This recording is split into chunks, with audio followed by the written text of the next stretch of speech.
Get on board the Bernier bus train.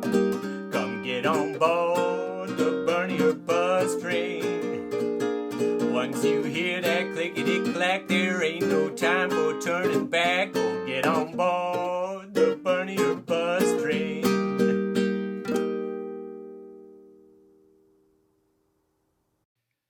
Good morning, USA, and welcome to another episode of the Bernier Bus Show. We're going to talk about Joe Biden today. We haven't talked about him much, but we've been talking about Barack Obama. We've been talking about Hillary Clinton, so I guess we're going to have to talk about Joe Biden today. Until we fix Democratic Party elites' corruption, we won't defeat Trump's. So we've got Aaron Mate and Jimmy Dore to start us off. Off the ground, the question is, is this worth another all-consuming scandal? That, by the way, like the first scandal, also happens to shine a constant light on the corruption of one of the top Democratic candidates because, So the corruption of the top Democratic candidates is being revealed by the impeachment hearings.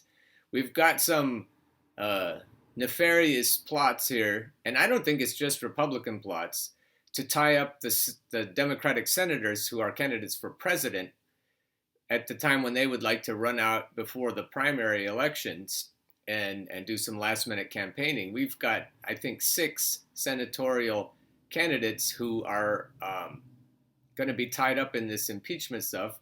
Jimmy has already explained that, I can't remember if he's already explained or will explain, but the Senate is no way going to impeach Trump. The House might recommend impeachment, but it's just going to be a way to distract us, and it's going to be a way to tie up the candidates for president who are in the Senate.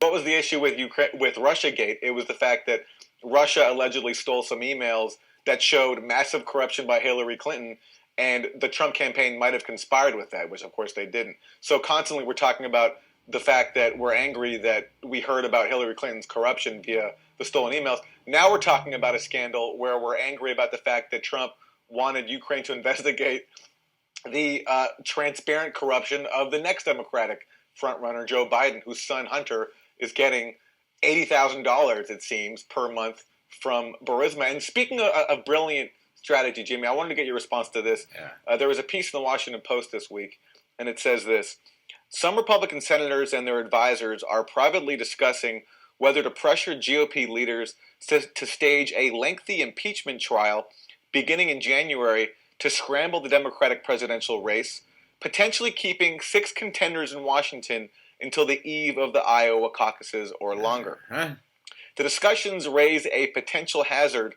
for the 6 Democratic senators running for president who had previously planned on a final sprint out of Washington before the February 3rd Iowa caucuses and the February 11th New Hampshire primary. So because of this genius strategy, this means that at the very out the gates of the Democratic primary, when they could be campaigning in Iowa and New Hampshire, these pivotal states, Democratic senators, including Bernie Sanders, will have to be back in D.C. For an impeachment trial that is supposed to be 6 days per week, totally keeping them off the campaign trail. Again, only the Democrats can do something like that. The best thing the Republicans have going for them is that their opponents are the Democrats, the most incompetent. And the problem that, the reason why they're so incompetent is because they can't actually do what they should be doing as an opposition party, which is actually presenting an opposing view or vision for where to take the country. They're not doing that. They don't have I just got the Democratic mailer, and it's a questionnaire. Hey, what do you want the Democrats to do? Nowhere in it doesn't have free college. Nowhere in it doesn't have Medicare for all. Nowhere in it doesn't have ending the wars. Those are the big 3 issues for people, and they don't even talk about them. They do it with these platitudes about, they'll say, hey, do you want to invest in education? Do you want to defend the Affordable Care Act? It's like, you still don't get it. They still won't offer the American people anything. Those 100 million people who didn't get off the couch to vote last time, they're not trying to get them off the couch to vote. And so in lieu of that, they did 3 years of Russiagate, and now they're doing this because they don't have anything to give to the people. And of course, the establishment media is not going to point this out because they're owned by the same people who are the owners of the Democratic Party. And there you go. We're not going to get this done unless we can get the people off the couch, or unless we can persuade the voting class, the people in both political parties, to care. And I don't know if that's going to happen either. So it's active voter suppression or passive. I think passive. It's a passive voter suppression because the MSNBC, DNC doesn't want the people to get off their couch. They want the old people, the landline people, to nominate Joe Biden, probably. And I guess they will. I don't see how they believe that Joe Biden is going to get there, but it's possible. It's possible. That's why I'm featuring Joe today. It's possible that he'll get there, and if he does, then the comfortable people, they'll probably be happier than they would be if they had Trump. And that's the sad part, is the comfortable people, and also people who are voting against their own best interests, especially in southern states. And so we've got a country that's going to go nowhere because the opposition party isn't really opposing anything, any kind of corrupt government.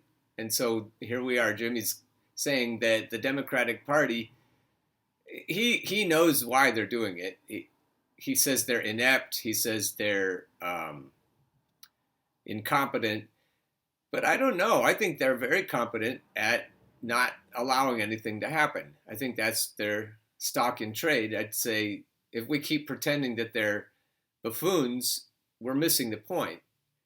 They're keeping us right where they want us, the American people, the working class people. They've got us right where they want us, and we're going to stay there as long as we don't wake up enough and get off the couch and vote. So we've got all these people for Bernie screaming. We have the Burn app. Hey, get off the couch. Vote. We got to vote. And I don't think it's going to happen if you've got Joe Biden there. And I don't think, why would you even want to get off the couch for Joe Biden? This is Crystal Ball's take. She goes through, she shows clips of Joe Biden's gaffes, and she shows clips of both debates and town halls, and she talks about his merch and his rallies, and she says there's no enthusiasm. But she gets to the end of all that, and then she says, but wait a minute, he still could become the nominee. And then she says, but wait a minute, he might even still become the president. And then she goes on from there, and that's the best part of this clip. But I hope you can watch the whole thing later. Here's the good news. I do think it's possible that Biden could beat Trump. I don't think he's the strongest candidate by any means, but he's not the worst either. At least he doesn't come off as a condescending elitist who looks down his nose at middle America. When he talks about the grief that has shaped his life, it is genuinely moving. And at the same time, elections in Virginia, Kentucky, and Louisiana have shown that regardless of who the Democratic nominee is, there is a lot of Democratic energy behind beating Trump. So I'd be lying if I said I didn't think he had a shot. Even as I do believe that Trump will completely own him in every debate and that his family's soft corruption allows Trump to just roll out the same playbook that he used successfully against HRC. It isn't soft corruption. It's blatant, real corruption. But honestly, what really scares me isn't whether or not Biden can beat Trump. It's what he will do if he actually becomes president. Just look around the world. The globe is melting down in backlash to the neoliberal consensus of which Biden was a key architect and continues to be a firm believer. Look to our own nation, where we've seen wave election after wave election as a deep, roiling anger rocks the public, and rightfully so. I mean, you all know the litany of sins, the banking deregulation, the bad trade deals, the gutting of everything that makes our communities whole and our futures worth living. Does anyone believe that Joe Biden offers an answer to any of that? Of course not. It's absurd on its face. And what do you think comes next? What do you think comes after 4 more years of incrementalism and continued grinding down of the multiracial working class and continued fattening of the ruling class? I know it doesn't feel like it, but honestly, she doesn't come right out and say it, but what's probably coming is yellow vests and pitchforks. And it's going to be very ugly. And that's what you comfortable Democrats are going to give us. You may, until people wake up and realize that they're not going to get anywhere with the Democratic Party, you'll bring us another demagogue like Trump, or just blood in the streets when people realize that there isn't anybody in either party that's going to do anything to help. Democrats got lucky with Trump. They got lucky that he's too short-sighted to take an incremental loss to solidify long-term gains, that he deferred to Paul Ryan and staffed his administration with the same old establishment Republican tools, and is an easily distracted and completely incompetent manager who knew nothing about how to actually govern. Liberals, lacking imagination, believe it couldn't possibly be worse than Trump. They are fooling themselves. FDR famously wrote during the Great Depression that in order to save the Republic, it was necessary to be fairly radical for a generation. Yeah, well, he saved the Republic, and but he didn't take the big money out of power, and so after he saved the Republic, he left the wrong people still in power, and so they came back with a vengeance, and this is what we had. So we shouldn't. I think she's implying that we need another FDR moment. If we have another FDR moment, that's just a swing of the pendulum, and we're going to end up right back where we are now. I won't be alive to see it probably, but it will end up looking just as bad or worse. And Armageddon will come later rather than sooner. If we want to stave off Armageddon for the long haul, if we want to come up with something better than the pendulum swinging, we need to take the people out of power completely who are in power.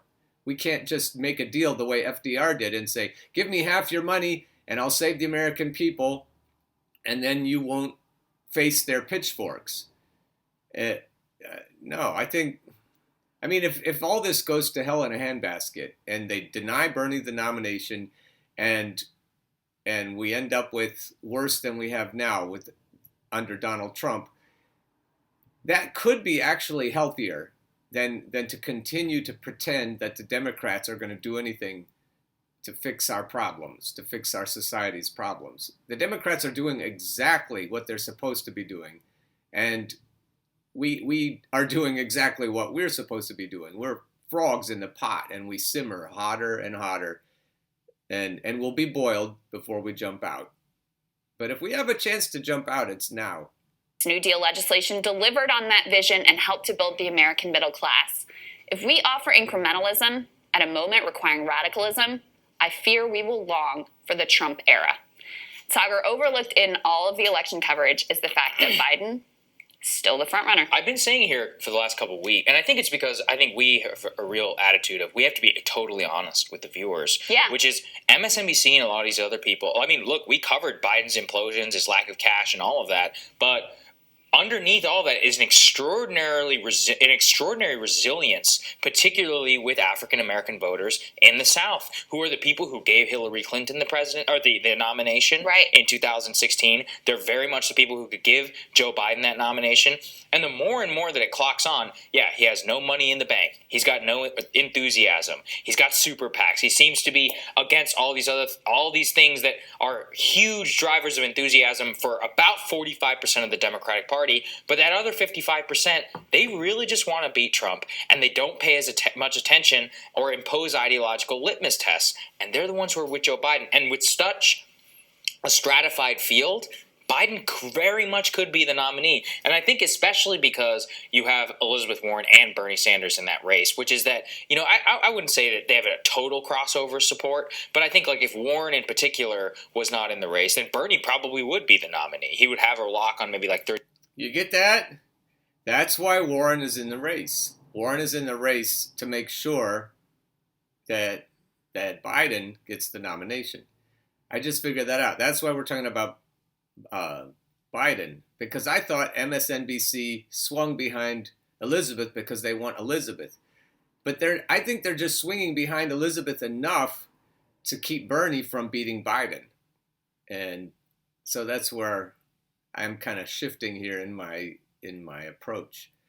I'm going to refer you to this article without reading much of it to you It's the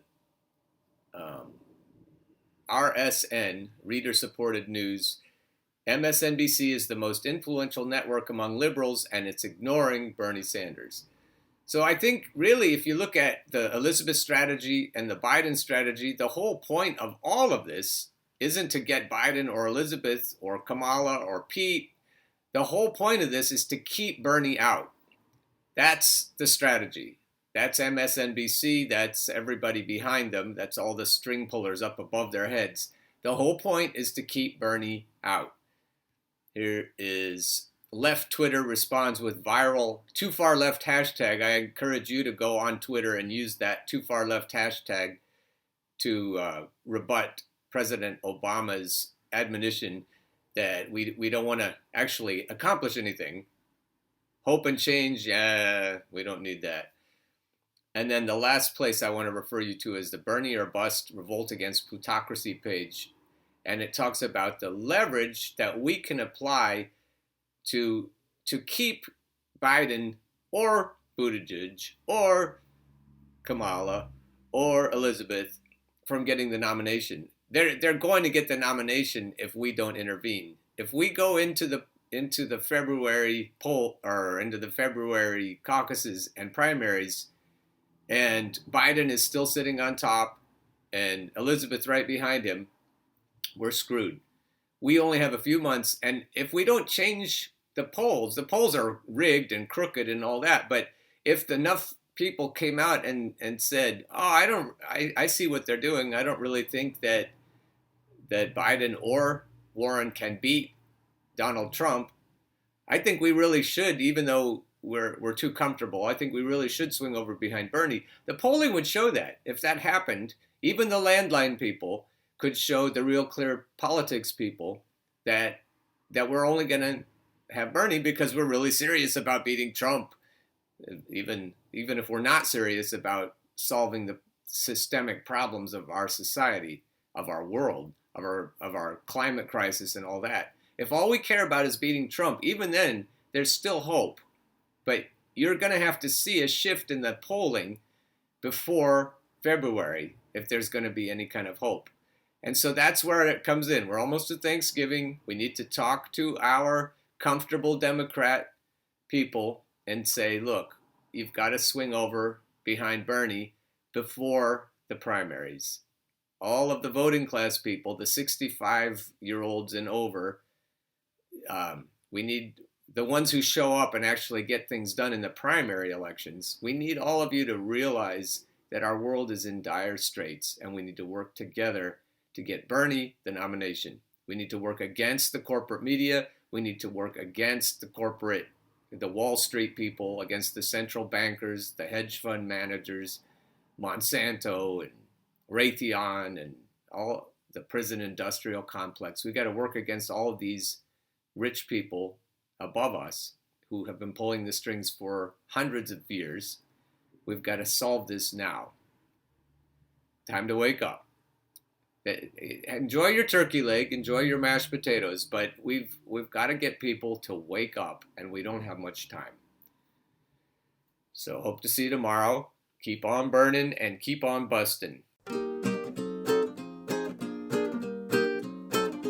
Get on board the Bernie or Bust train. Come get on board the Bernie or Bust train. Once you hear that clickety-clack, there ain't no time for turning back. Go get on board.